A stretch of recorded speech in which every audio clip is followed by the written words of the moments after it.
Silver Parra, Mónica Villanueva, Juan Llanos y quien les habla, Julissa García. Esperemos les guste este video. La ética civil se conforma por un sustantivo que es ética y un adjetivo que es civil. El sustantivo ética es el que maneja toda la orden del ser humano, en cambio que ya lo civil es que es el adjetivo. Lo que hace es una relación o un sinónimo entre lo racional, que se pone más no por moda, sino por el orden que se le da a todas las normas sociales. En base a todo esto podemos definir que la ética civil es una moral de mínimos que protege todo el pluralismo de las personas y de la sociedad y todos los proyectos que se basan en este mismo.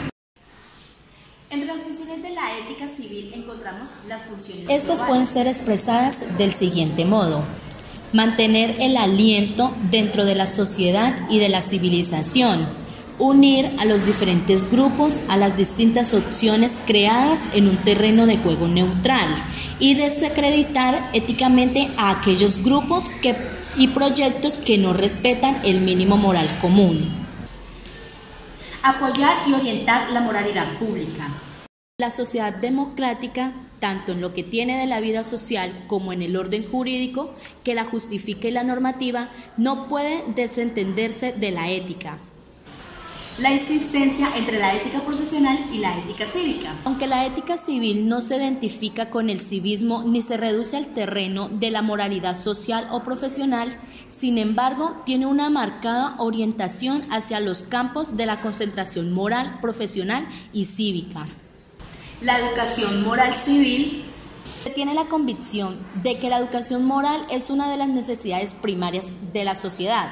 Ahora bien, esa educación moral debe ser programada y realizada en las escuelas desde y para la ética civil y el rearme moral de la sociedad. Las funciones de la ética civil se reducen y se concretan en una: el rearme moral de la sociedad en todas sus capas, grupos e individuos. Rearme moral que se refiere de forma dialéctica tanto a la renovación ética del individuo como a la moralización de las estructuras sociales. Ahora bien, ¿cuál es la diferencia entre la ética civil y la ética cristiana? La ética civil es una propuesta muy fructífera para mantener el aliento moral dentro de la sociedad pluralista. En cambio, la ética cristiana se fundamenta en los principios que emanan del Evangelio, olvidando temas tan esenciales como pagar impuestos, respetar lo público, cuidar los bienes comunitarios. El amor era entendido como un sentimiento, pero sin efectos sociales y cívicos. Ética civil colombiana. El ciudadano colombiano de hoy parece estar afectado por un déficit societario y de civilidad que afectan la convivencia. Esto ha convocado la urgencia de colmar desde las reflexiones éticas y políticas a la vez las expresiones múltiples de esta ausencia. Formulaciones de principios. Una ética civil para el ciudadano contemporáneo debe de regirse según tres formulaciones básicas de principios. A. La cuestión esencial de los derechos y libertades del ciudadano. Empecemos. La cuestión esencial de los derechos y libertades del ciudadano. Desde la antigüedad griega, las cuestiones de justicia han estado ligadas a los temas de igualdad, la reciprocidad y la proporcionalidad. Es necesario reconceptualizar en el seno de la modernidad los temas de igualdad y la libertad de los ciudadanos bajo comprensivos principios de justicia. Una ética centrada en cuestiones de justicia debe poder armonizar en sus principios las necesidades de libertad e igualdad propias del ciudadano moderno en una sociedad democrática. B. La necesidad de un principio de tolerancia. Este principio es aplicado para garantizar la libertad de conciencia en el ámbito de creencias religiosas. Se amplió posteriormente al de las convicciones políticas y hoy afecta al esquema básico de creencias de la persona, de la índole que sean.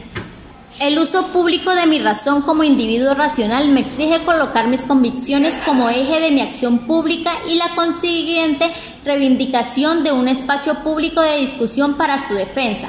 C. La exigencia de la solidaridad en la ciudad.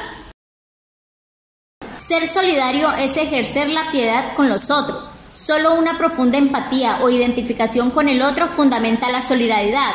Reciprocidad, mutualismo, identificación son los soportes de la solidaridad como principio ético para la convivencia. El mutualismo fundamenta la ayuda y la asistencia en la construcción de las perspectivas éticas y vitales de los otros. La ética civil está catalogada como una ética de responsabilidad y de respeto.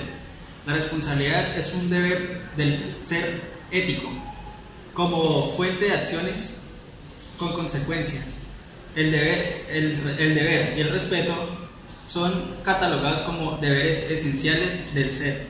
La responsabilidad del sí mismo está caracterizada por tres importantes ítems. Como primero, el sí mismo responsable surge. Como segundo, la autoafirmación del sí es la reivindicación de los derechos y necesidades personales al tomar una conciencia de que el yo es muy importante, de que nadie puede ser feliz dándose la espalda a sí mismo, aunque pueda parecer que la autoafirmación conduce al individualismo al poner el foco de atención en el yo. Y por último, comprometido en la convivencia social y civil. ¿Qué nos quiere decir esto? Todo se tiene que aprender a convivir en la sociedad, porque el ser humano, para poder aprender a sobrevivir, necesita de otros para sobrevivir. Si el ser humano no está comprometido a aprender a vivir en sociedad y poder relacionarse con los demás, será muy difícil alcanzar sus metas propuestas. Ahora, en la responsabilidad frente y con los otros, tenemos 3 puntos muy importantes. Como primero tenemos la posición de liderazgo. Pues en este apartado, el ser humano tiene que aprender a ser líder en todos sus aspectos. Así sea un obrero, pero si tiene posición de liderazgo, va a llegar a ser mejor que el ingeniero y se va a ganar el respeto y seguimiento de los demás. Segundo, esencialmente una forma de corresponsabilidad. Cuando hablamos de corresponsabilidad, hacemos referencia a que la responsabilidad de las acciones tiene que ser compartidas con otras personas, que no todo hay que dejárselo a una sola persona, sino que hay que ser justos y vivir las acciones. Un tercero, y no menos importante, tenemos la construcción del vínculo civil y societario. Esto nos quiere dar a entender de que si construimos ciertos vínculos tanto en lo civil como en lo social, tendremos más posibilidades de lograr nuestros sueños y de alcanzar nuestras metas. Cultura de máximos para una ética civil colombiana. La cultura de máximos es el desarrollo de una cultura ética en una sociedad como tal, en la cual consiste en los valores máximos permitibles en una sociedad, tanto legalmente como en los valores inculcados desde nuestra infancia. Son aquellas normativas mínimas que nos impone una sociedad o unas normativas extremas que no debemos limitarnos, sino disfrutar en el entorno de estas. Dentro de esta ética de cultura de máximos hay 2 ramas muy importantes. Está la ética de máximos y la ética de mínimos. ¿Pero en qué se diferencian estas dos? Como primera medida, la ética de máximos es aquella máxima autonomía que nosotros como ciudadanos debemos tener. Nosotros en la ética de máximos podemos decidir a qué aspecto o bajo qué condiciones queremos cumplir la norma sin excedernos o alterar esta. Mientras tanto, la ética de mínimos es aquella ética que propone aquellos valores mínimos y normas mínimas que debe cumplir una sociedad como tal, sin incurrir en las acciones que conlleven o estropeen la autonomía de la sociedad.